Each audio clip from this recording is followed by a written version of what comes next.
این روز جمعه هست و فضیلت این روز را هم بر ما و شما فهمانید.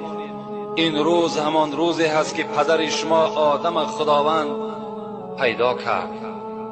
در همین روز خداوند جان در وجود حضرت آدم داخل گردانید و در همین روز ادخل الجنه، در همین روز پدر شما حضرت آدم خداوند داخل جنت گردانید. و فیه اهبط الی الارض، پیغمبر خدا میگوید در همین روز به سبب خطایی که پدر شما حضرت آدم کرد خداوند از جنت در زمین پرتافته شد.